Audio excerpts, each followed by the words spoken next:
आज के एपिसोड में अनुज अनुपमा से कहता है कि अगर वह शाह के घर जाती और ऐसी दुर्घटना होती तो उसे भी गुस्सा आता।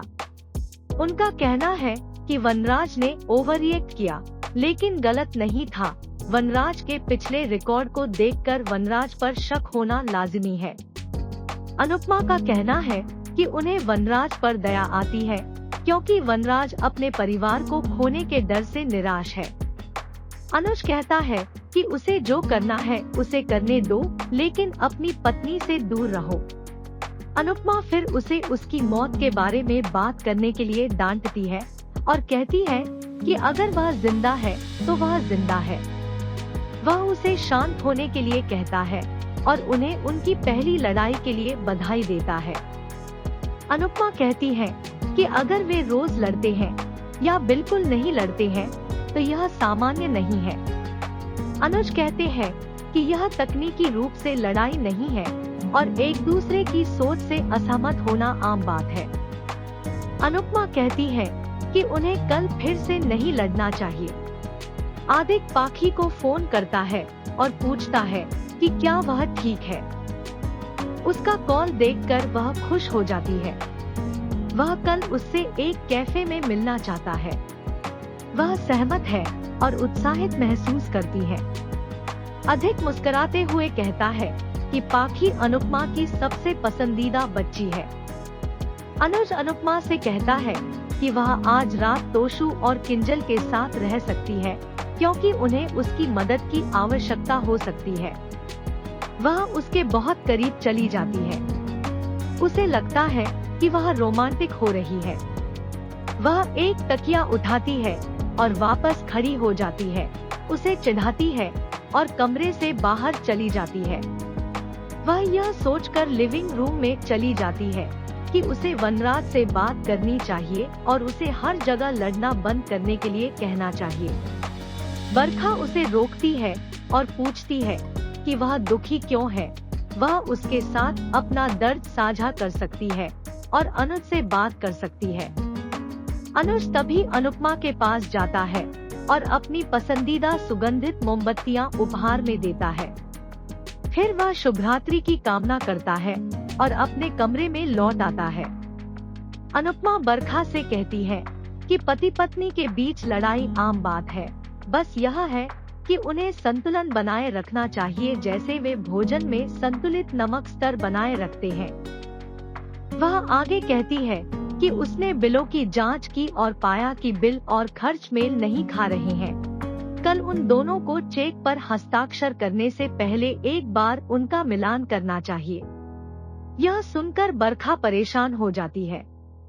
अनुपमा ने शुभरात्रि की कामना की और चली गई। किंजल सुबह उठती है और अनुपमा को पास में सोफे पर सोते हुए देखकर खुश होती है। वह अपने बच्चे से कहती है कि उसकी दादी और दादा उसे सबसे ज्यादा प्यार करते हैं। वह खांसती है। अनुपमा उठती है और अनुज के पीछे दौड़ती है। किंजल का कहना है कि वह ठीक है और उन्हें घर वापस छोड़ने के लिए कहती है, क्योंकि वनराज को उसके लिए चिंतित होना चाहिए। आदिक अनुज के बिजनेस प्रोफाइल की जांच करता है और बरखा को बताता है कि उसका एक विशाल साम्राज्य है। बरखा कहती है कि उसके मायके वाले और पति ने उस पर भरोसा नहीं किया, लेकिन अनुपमा के मायके और पति दोनों उस पर भरोसा करते हैं। आदिक का कहना है कि उसे जो कुछ भी चाहिए वह जल्द ही मिलेगा। वह पूछती है कि उसका क्या मतलब है। वह कहता है कि उसे डर था कि उसे और सारा को कपाड़िया साम्राज्य से कुछ नहीं मिलेगा। अब ऐसा नहीं होगा। वह भ्रमित हो जाती है। वह कहता है कि उसे बस यह समझना चाहिए कि उसका भाई अब बड़ा हो गया है। अनुज ने किंजल के लिए खास लड्डू बनाए। अनुपमा पूछती है कि क्या दोनों परिवारों के बीच सब ठीक हो जाएगा। अनुज कहते हैं कि ऐसा नहीं होगा, लेकिन उन्हें यह सुनिश्चित करना चाहिए कि अब ड्रामा नहीं होना चाहिए। अनुपमा का कहना है कि वे अपनी तरफ से पूरी कोशिश करेंगे। वह आदिक को गुजरते हुए देखती है। हसमुख मॉर्निंग वॉक से घर लौटता है और उसे पता चलता है कि वनराज और काव्या एक दोस्त के यहाँ नौकरी के लिए इंटरव्यू देने गए थे। लीला कहती है कि अच्छा है अगर उन्हें नौकरी मिल जाए, वरना घर चलाना मुश्किल हो जाएगा। वनराज ने लीला को फोन किया और पूछा कि क्या किंजल घर लौट आई है। वह कहती है कि अभी नहीं और किंजल के बारे में चिंता न करने के लिए कहती है।